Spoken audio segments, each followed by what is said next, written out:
Bom dia, está começando mais uma edição do Anamnese, o programa do Simers que conecta a medicina, política e a sociedade. Nosso convidado de hoje nasceu em Cruz Alta, no noroeste do Rio Grande do Sul. Desde a infância viveu cercado por valores ligados à medicina e ao serviço público. Pedro Westphalen seguiu essa vocação, formou-se médico e mais tarde entrou para a política, onde construiu uma longa trajetória. Foi deputado estadual por 4 mandatos, presidiu a Assembleia Legislativa, comandou secretarias de Estado e hoje representa o Rio Grande do Sul na Câmara de Deputados.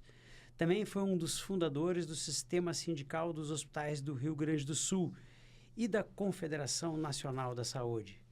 Deputado Pedro Westphalen, é um prazer recebê-lo aqui na Anamnese. Vamos ouvir as histórias que são certamente muito longas e certamente vão enriquecer a nossa audiência. Bom dia, Marcelo. Em primeiro lugar, eu quero dizer que eu fiquei muito surpreso, agradavelmente, ver esse estúdio à disposição da sociedade. É o sindicato, mais uma vez, compreendendo a sua função de não só defender as causas que interessam ao médico, mas estar conectado com a população. Muito obrigado pela oportunidade de conversar com você aí, Marcelo. É um prazer muito grande te rever na presidência aqui. Fosse um grande presidente. E dando continuidade e inovando sempre, né, Marcelo? Então, vamos... Nós devemos à sociedade, o senhor no sentido mais amplo e eu aos colegas médicos, né? É verdade. Essa é uma coisa que, para mim, é bastante importante, o fato de que eu estar aqui é uma honra e é um dever. Então, continuamente, eu devo aos meus colegas a honra 2 vezes a mim concedida, né? Então... Sabe, Marcelo, que eu falasse ali na história antes da política partidária, a política segmentar, nós fomos fundadores da Federação dos Hospitais do Rio Grande do Sul, no momento em que havia vários sindicatos empregados do estado inteiro, tinha um ganho em Uruguaiana, tinha um ganho em Caxias, e isso tudo agregava o ganho dos funcionários do setor. E nós não tínhamos um sindicato, nós não tínhamos um sindicato patronal, nós não tínhamos uma federação. Nos anos 80, os hospitais eram ligados à Confederação Nacional do Comércio. Puxa vida. Então nós nos reuníamos setorialmente, nós tínhamos associação dos hospitais, mas não tínhamos federação e não tínhamos um sistema sindical, que é realmente quem tem instrumento para defender as nossas instituições, no caso aqui, os nossos médicos, o maior sindicato da América do Sul. E aí nós organizamos. E eu fundei os 11 sindicatos patronais do Estado e fizemos a Federação do Rio Grande do Sul. Depois, nós fazíamos a Federação de São Paulo e Rio de Janeiro. Fundamos Paraná, Santa Catarina, com 5 federações. Nós fundamos a Confederação Nacional de Saúde, em 1984, no Hotel Glória do Rio de Janeiro. Eu fui fundador e hoje sou vice-presidente. Então, tem toda uma história da importância da atividade sindical em defesa dos interesses do segmento. Deixa eu fazer o caminho inverso, então. Essa história é sempre muito importante, porque lideranças são pessoas que muitas vezes têm isso no sangue e muitas vezes vão sendo forjadas com o andar da carruagem. O senhor era um guri lá em Cruz Alta e tal, imaginava fazer uma trajetória como essa? De onde é que surgiu tudo isso? Eu acho que algumas coisas são da gente mesmo, né? São de participação, de gostar do tema, mas depois foram as relações que foram se criando, as necessidades. Uma coisa que eu nunca me conformei foi em ver o que não estava bem e eu não participar daquilo. As coisas não estão bem, eu não vou reclamar sem participar. Só para completar aquele meu primeiro raciocínio, é dizer que nesses quase 40 anos de participação de política a segmentar, eu vejo poucas pessoas se estarem à disposição do segmento. É o que você faz aqui, é o que eu faço lá, porque quase são sempre os mesmos. Nós não temos uma renovação. Então é importante que as pessoas compreendam que tem que dar parte do seu tempo para essas atividades. É o que nós fizemos gratuitamente aqui, claro, sem dúvida nenhuma. Mas hoje eu te diria assim, se eu tivesse que montar uma equipe hoje para fazer assumir uma Secretaria de Saúde, eu já teria dificuldades.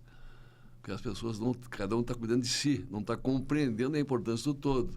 E aí nos cabe fazer essa transmissão através desses momentos da importância do sindicato. Mas, voltando à política, à parte política, à vida que você me perguntou, eu sempre gostei dessa participação. Fui fazer medicina no Rio de Janeiro, lá em Teresópolis.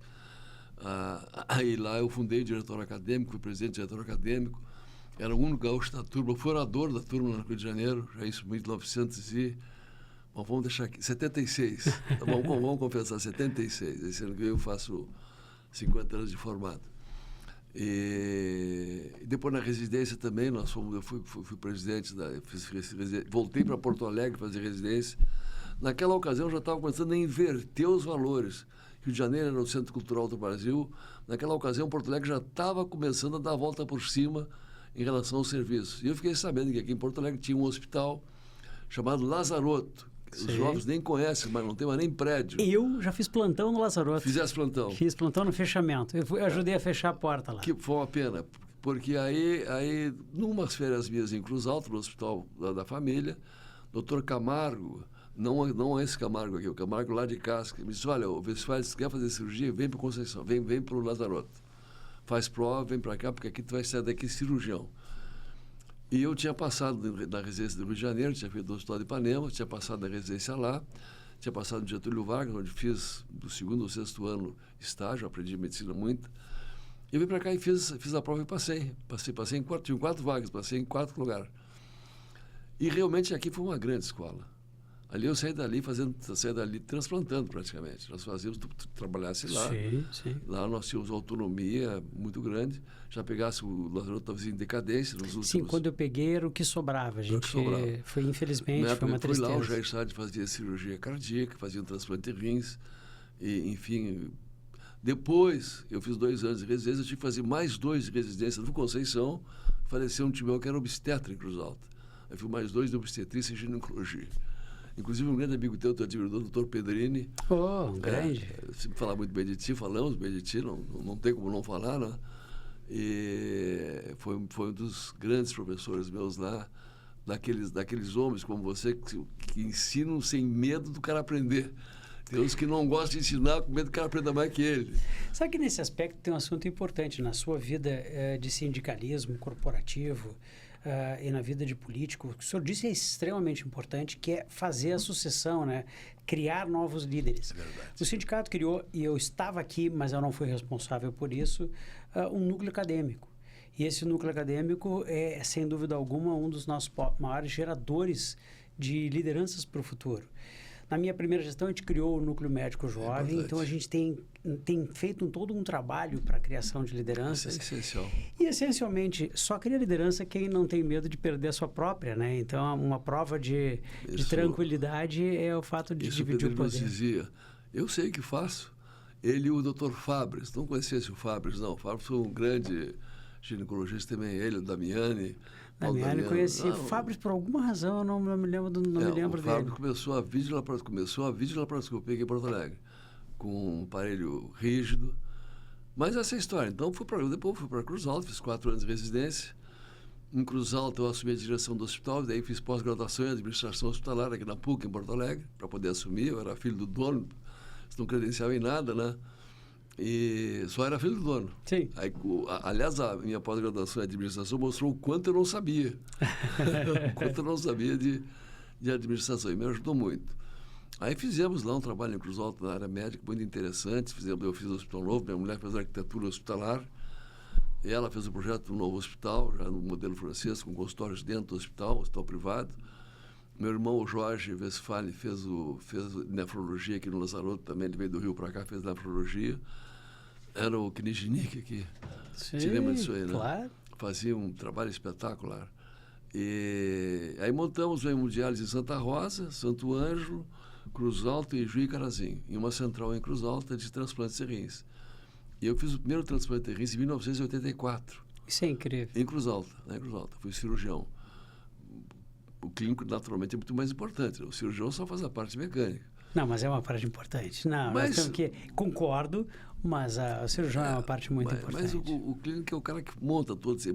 Fazer em Cruz Alta, em 1980. Vou só te dar um detalhezinho desse tema, porque isso aí é uma coisa que me chamou muita atenção de como nós somos pequenos. O primeiro paciente que me encaminhou foi o chamado Osmar Terra.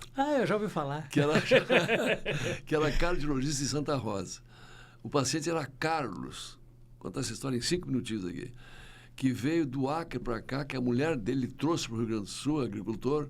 Tu não vai morrer aqui, tu vai lá para Santa Rosa, se tiver que morrer, vai morrer no Rio Grande do Sul. A esposa dele fez isso aí. E aí, em Santa Rosa, nós tínhamos hemodiálise lá, ele fazia lá no hospital de Santa Rosa, e veio para Cruz Alta fazer os exames, e a irmã tinha um rim incompatível com ele, quando fazia doador vivo ainda. A irmã tinha um rim incompatível. E ela era externa, não tinha filhos. O primeiro transplante foi cercado de uma série de cuidados nossos, porque era o primeiro, uma cirurgia que tinha morbidade naquela ocasião grande. Sim. Poucos medicamentos para rejeição, pouquíssimos medicamentos para rejeição. E uma semana antes, fruto da rivalidade que existia na cidade, nós tínhamos 3 hospitais, saiu uma reportagem do principal jornal, que Cruz Alta não tem condições de fazer transplante de rins. Bah. Imagina só, né? Meu pai, que era médico, nos reuniu na sala e perguntou: vem cá, vocês estão preparados? Estamos preparados, então vamos fazer, não tem problema. E fizemos. O primeiro transplante, Marcelo, o primeiro implante que eu fiz foi na hipogástrica. E não ficou um bom fluxo. Não ficou um bom fluxo. E eu desfiz a nossa bolsa lateral e implantei, fiz uma termolateral na líquica externa. E o rim, na hora, expandiu, já urinou em seguida. Meu irmão quase morreu, né? Tu vai desfazer, Jorge, o cirurgião, sou eu, o clínico. Aqui deixa comigo. E ali é a parte mecânica, né? Claro. Não que seja simples, mas para quem não conhece medicina, a complexidade de levar o paciente até o transplante. E depois cuidar depois do transplante. Eu opero e eu sei que a cirurgia é complicada e eu dou mérito para quem faz. Também. Mas daí, 10 dias de UTI. O cara não teve nem febre, não teve nada. E o paciente era um analfabeto. Era um agricultor analfabeto. O Carlos. Fomos eu e o Jorge lá, dar alta para ele, abraçamos ele. Olha, cara, estamos muito felizes. Eles, não. Veja bem como os caras são grandes. E a sabedoria não está no conhecimento. O conhecimento é uma coisa, a sabedoria é outra coisa. E eles, não. Na realidade, o Dr. Jorge, o Dr. Pedro, eu sabia que eu era cobaia aqui. Eu sabia que era o primeiro. E sabia que podia morrer, porque essa cirurgia, eles morrem mesmo fazendo em qualquer lugar. Mas eu queria fazer aqui, porque aqui vocês tratam com humanidade o paciente. Eu não vou dar alta agora, eu vou descer lá embaixo da hemodiálise com vocês e vou dizer para os meus colegas que eles podem fazer aqui. Que legal. Então foi assim, uma aula de grandiosidade, disse que ele sabia que era uma cobaia, sabia que ele submeteu uma cirurgia, que foi meu primeiro transplante de rins, eu fiz com auxiliar, nunca tinha feito, né? E deu tudo certo. Depois eu fiz 50 transplantes de rins, depois aí, enfim, quase todos foram muito bem. Mas só para concluir a história, um ano depois a irmã dele engravidou e ganhou filho comigo. Eu não acredito. Sim, mas não termina aí a história não termina aí. Aí passou o tempo, foi secretário de transporte do Sartori. Uma época difícil economicamente, fizemos um estado para Porto Mauá. Aí o Sartori sempre dava o protagonismo, foi o Osmar Terra, que era da região, eu e o Sartori. Ele sempre deu muito protagonismo para os seus secretários. E fiz um discurso, não fala muito bem, mas fiz um discurso e uma senhora começou a chorar na frente dele. Tipo, me empolguei, vou fazer voto aqui, Metia. Você fala mais. E o Sartori, chega, Pedro. Passou, meio-dia churrasco, fui falar com ela. E disse, que bom, a senhora se emocionou, 40 anos sem asfalto aqui. Não, eu sou a filha Era a filha da mulher da irmã do Carlos. Incrível. Encerra aí, quer dizer, existe algo superior acima de nós. Incrível. O senhor sabe que a gente atende muitas pacientes, faz parte da vida, faz parte da medicina, mas tem algumas que marcam, né? Eu tenho certeza que o Carlos lhe marcou. Mesmo sendo ginecologista toda a história, né? O Carlos marcou.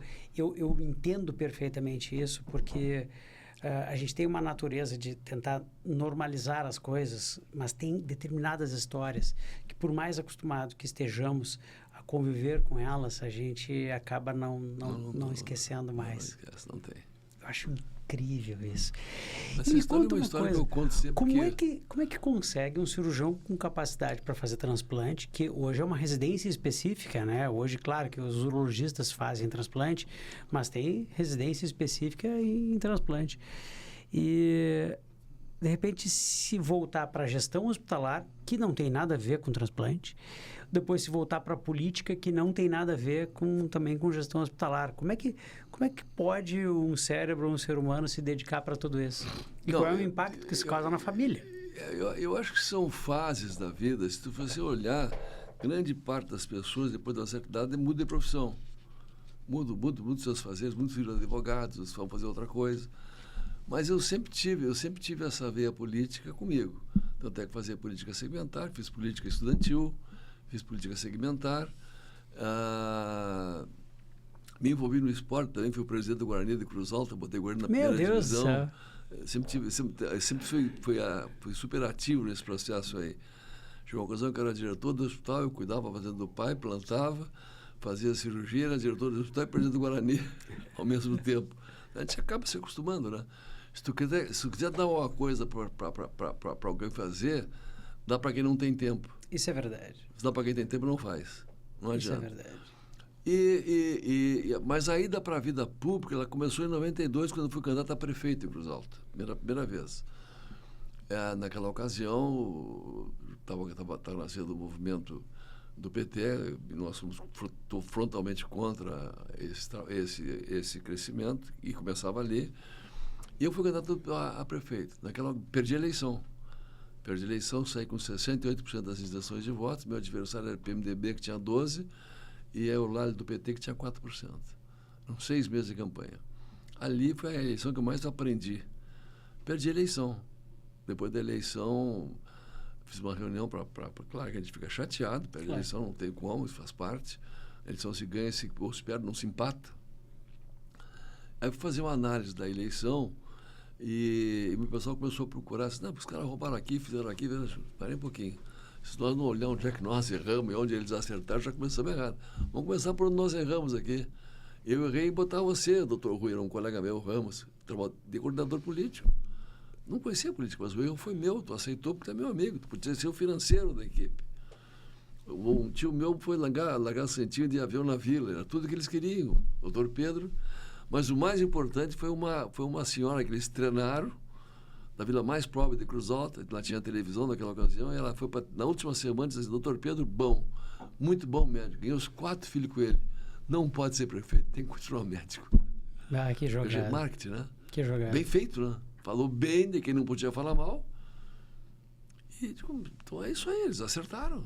E nós erramos. E eu não soube vender o futuro, eu vendi o passado. E vendi o que eu tinha feito. E ali, em cada eleição, as pessoas querem saber o que vão ganhar se tu for o deputado, se tu for o prefeito. Não o que tu fez. O que tu fez está feito. O que tu vai fazer. Eu acho extremamente interessante. Eu nunca concorri, eu não tenho filiação partidária, eu nunca concorri a um cargo pessoal, assim. Eu sempre concorri com médicos, e, portanto, eu tenho sempre uma diretoria inteira por trás. Mas eu acho que deve ser uma experiência bastante interessante, assim, essa sensação da vitória, mas também a da derrota. Eu aprendi com a vida e eu disse isso quando eu fui paraninfo de uma turma de faculdade de medicina, eu disse para eles o seguinte, que eu aprendi muito mais com meus erros do que com os meus acertos. E, portanto, se a gente tem capacidade de aprender com os erros, a gente tende a repetir menos erros no futuro, né? Então, essa avaliação do que aconteceu. A eleição minha foi isso aí. Nós fizemos uma análise profunda, depois nunca mais perdi a eleição. Aí voltei 10 anos. Depois dessa eleição, eu fundei o sistema sindical, fui para a política segmentar. E nos finais dos anos 90, quando assumiu aqui o Olívio Dutra, acabou com o IP no Estado. Te lembra disso aí? Lembro, vivamente. Te lembra disso aí? Então, nós fazíamos reuniões setoriais, já tínhamos o sindicato, para procurar alternativas de financiamento para o setor. Fizemos em Gramado, em Torres e em Pelotas, 2 colegas, um bioquímico, o Dr. Maurício Guimarães, e o Mário Silva, médico, professor da faculdade. Vem cá, Vesfélio, tu fala tanto, por que não sai candidato? Se vocês me ajudarem, eu saio. Me ajudarem financeiramente, estruturalmente, né? Naquela ocasião podia fazer isso aí, hoje já tem fundo eleitoral, não tem mais necessidade. Aí, dali uns meses, eles me ligaram aqui, Pedro, tá? Então eu me candidatei, com a específica função de arrumar o IP.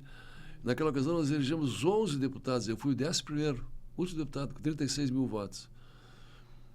Bom, estando lá dentro, aí eu pedi ao meu partido que a minha função era arrumar o IP, que eu pudesse indicar o presidente, diretor técnico, e me deixasse fazer isso aí.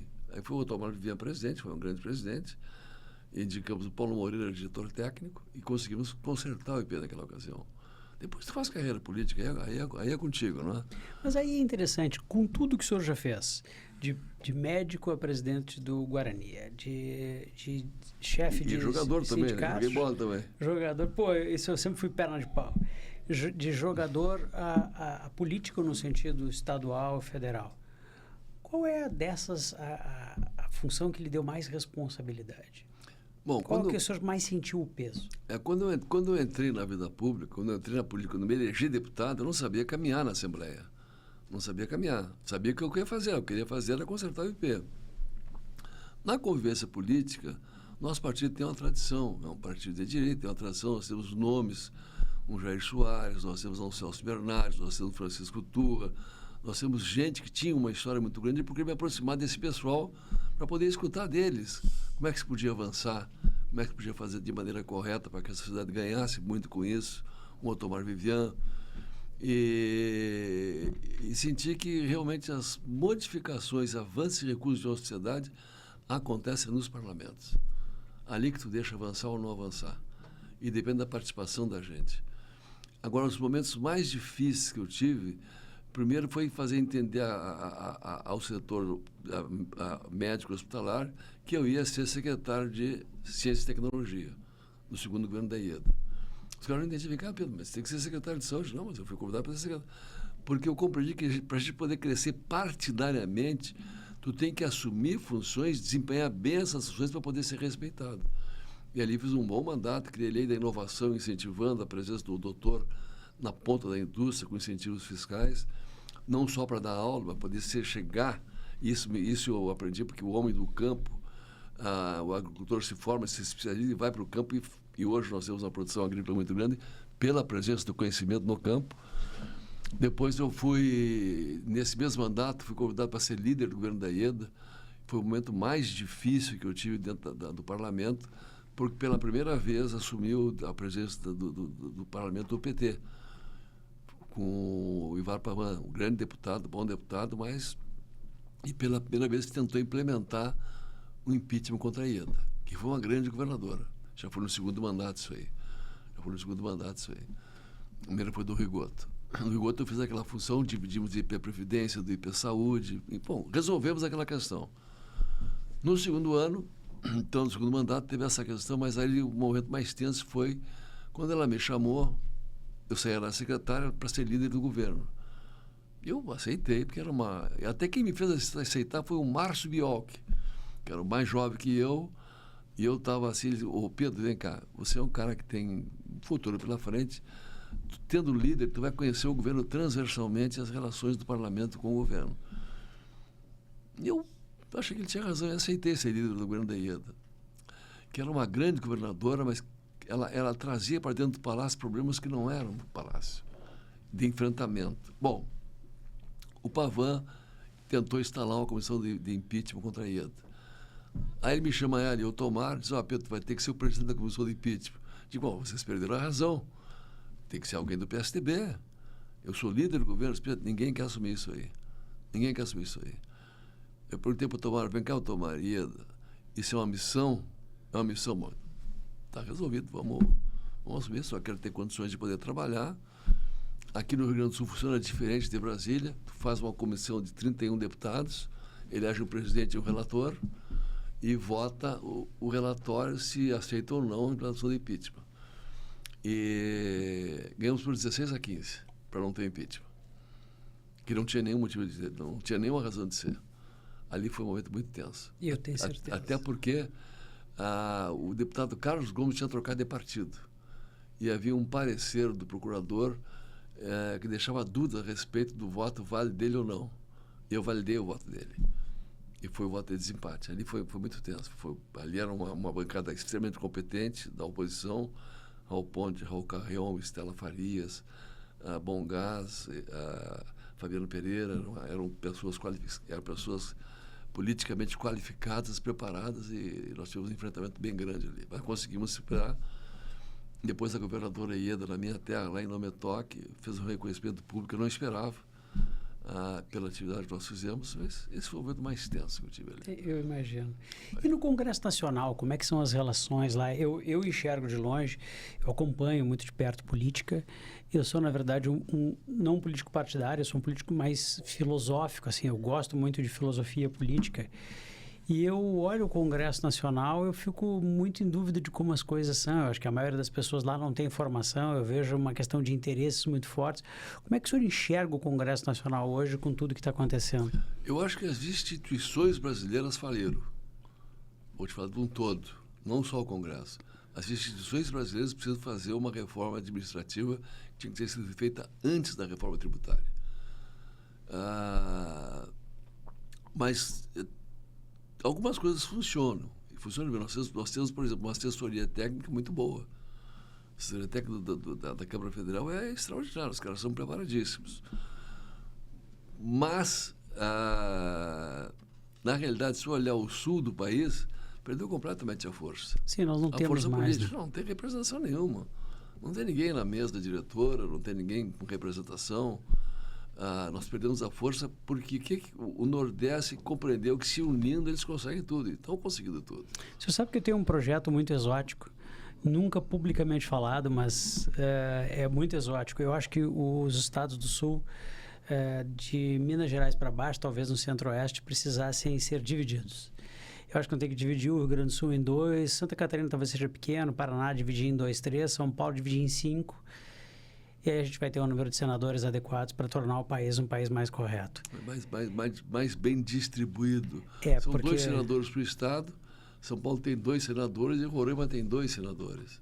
Roraima tem 2 milhões de habitantes. Por isso que não tem outro jeito. Não vejo outra possibilidade. Se mudasse o sistema para um sistema... O objetivo da anamnese não é esse, mas se o sistema copiasse o sistema americano distrital, resolveria o problema. Resolveria. Mas a gente não vai fazer isso, né? Então Deveria fazer, mas não vai fazer. Não sei, pode ser que as coisas estejam mudando.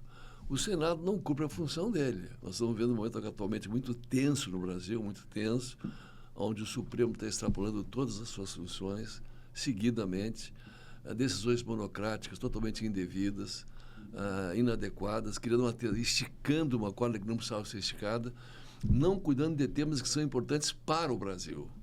Temas que são importantes para o Brasil. Então, por exemplo, eu sou vice-presidente da Comissão de Saúde.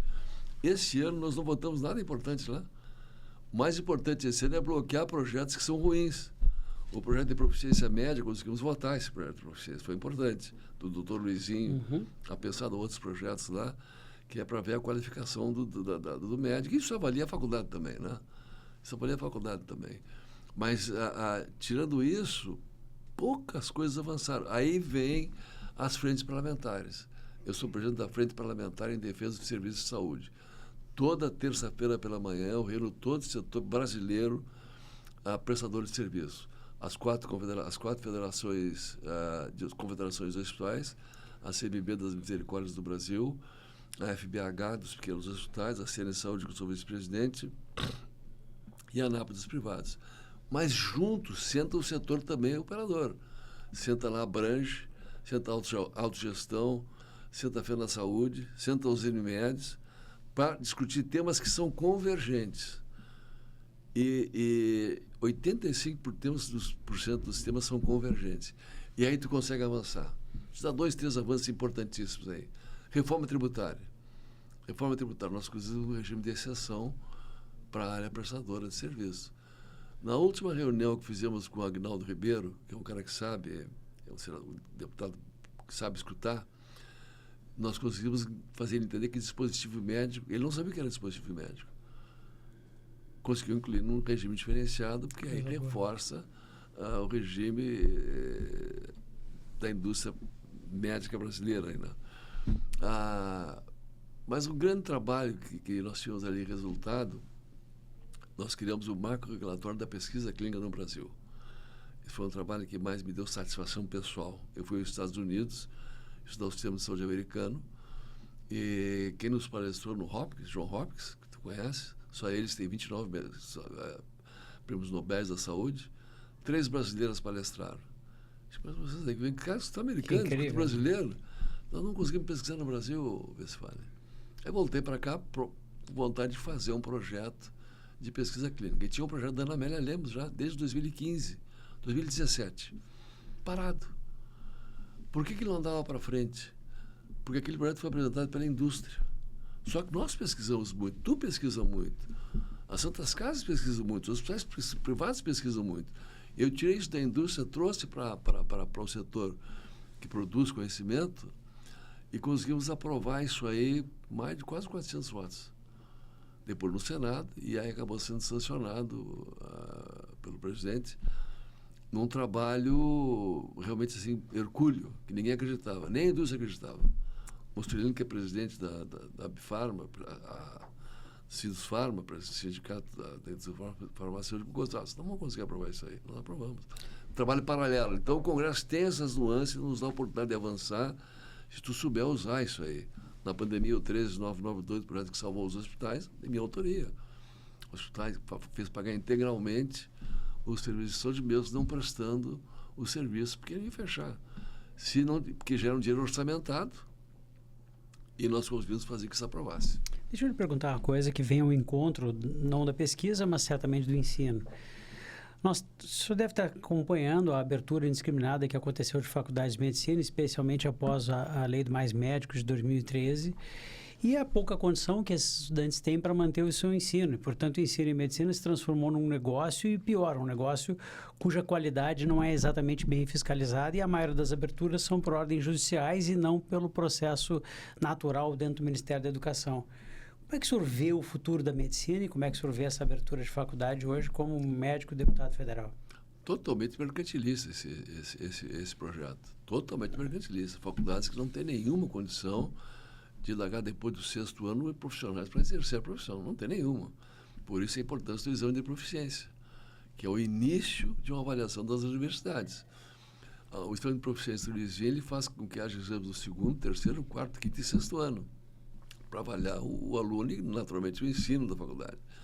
Isso é uma questão que nós temos que lutar muito bem para parar de acontecer. E continuam querendo abrir faculdades. Sim, muitas. Continuam querendo abrir faculdades. Em cidades que não tem nenhuma condição, não tem nem hospital, não tem nem professor. 30 anos atrás, foram me convidar para ser diretor da Faculdade de Medicina de Cruz Alta. Eu queria fazer a Faculdade de Medicina lá. Disse, olha, vocês erraram por vários motivos. Primeiro, eu não sou professor. Não sou docente, não sei dar aula. Posso até ser um bom médico. Não tem nenhuma vocação para isso aí.